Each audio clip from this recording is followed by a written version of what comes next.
இன்றைக்கும் ஈஸ்டர் பண்டிகையின் வரலாறு பத்தி நம்ம பார்க்கலாமா? கிறிஸ்துவின் உயிர்த்தெழுதலின் பண்டிகை தான் ஈஸ்டர் பண்டிகைன்னு பாரம்பரிய சபைகள்ல கொண்டாடுறாங்க. முதல்ல பஸ்கானா என்னன்னு தெரிஞ்சுக்கலாமா?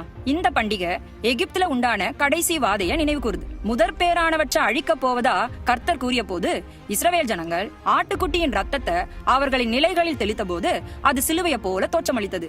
அந்த ரத்தத்தை கண்டு சங்கார தூதன் கடந்து போனார். இத பஸ்கா பண்டிகையாக நினைவு கூர்ந்தனர். பஸ்கா ஆட்டுக்குட்டிகள் அடிக்கப்பட்ட அதே நாளில் தான் கிறிஸ்து நம் பஸ்கா ஆட்டுக்குட்டியாக பலியிடப்பட்டு 3ஆம் நாள் உயிர்த்தெழுந்தார். அவரது மரணம் நாம் அடைய வேண்டிய நியாய தீர்ப்பை கடந்து செல்ல வழிவகுத்தது. இதுதான் பஸ்கா பண்டிகை. இதை கொண்டாட வேண்டும்னு தான் லேவியராகமம் 23வது அதிகாரம் 5வது வசனத்துல கர்த்தர் தெளிவா நமக்கு கூறியிருக்கிறார்.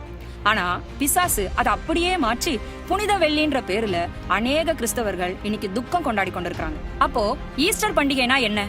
அது எங்கிருந்து வந்தது? ஏன் பாரம்பரியமா அது ஈஸ்டர்னு அழைக்கப்படுது?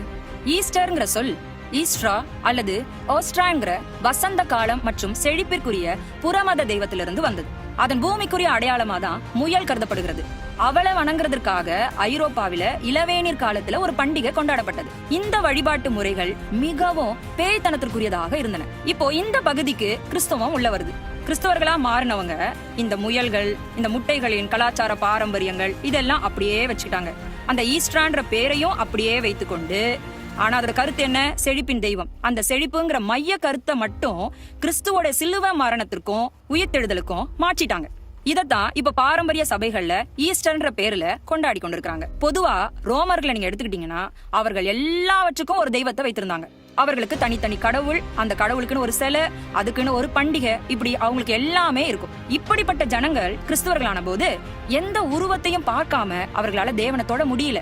தேவனை ஆவியில தொட வேண்டும் என்கிற இந்த அப்போஸ்தலருடைய உபதேசத்தை அவர்களால ஏற்றுக்கொள்ள முடியல. இதன் நிமித்தமா கிறிஸ்தவர்களா மாறின அநேகர் மீண்டுமா வெளியே போக ஆரம்பிச்சாங்க. இப்படி ஜனங்க வெளியில போறத பார்த்த சபை உலகத்தோட ஒத்து போக ஆரம்பித்தது. அவர்களின் தேவர்களுடைய சிலைகளுக்கு வேதாகமத்தில் உள்ளவர்களுடைய பெயர்களை கொடுக்க ஆரம்பிச்சது.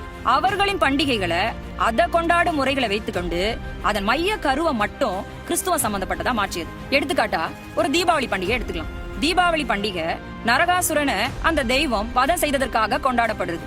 இப்போ அதே பண்டிகையை எடுத்துக்கிட்டு அந்த பண்டிகையில அவங்க என்னெல்லாம் செய்வாங்களோ அதை எல்லாம் செய்து கொண்டு அந்த பண்டிகையோட மைய கருவை மட்டும் மாத்தி ஒளியின் தேவன் மெய்யான ஒளியாகிய இயேசு கிறிஸ்துவ நினைவு கூறும் விதமா, அவர் பிசாசை அழித்ததை நினைவு கூறும் விதமா கொண்டாடுறோம்னு சொன்னா அது ஆண்டவருக்கு பிரியமா இருக்குமா? எனவே பாரம்பரியமாக ஏன் இதை கொண்டாடுறோம்னு அறியாமலேயே இந்த சிலைகள், இந்த பண்டிகைகள்லாம் எப்படி வந்தது என்று அறியாமலேயே இன்று வரை கிறிஸ்தவர்கள் இதெல்லாம் கொண்டாடி கொண்டிருப்பதும் அனுசரித்துக் கொண்டிருப்பதும் மிகவும் துக்கமான விஷயம். சற்றே யோசியுங்கள்.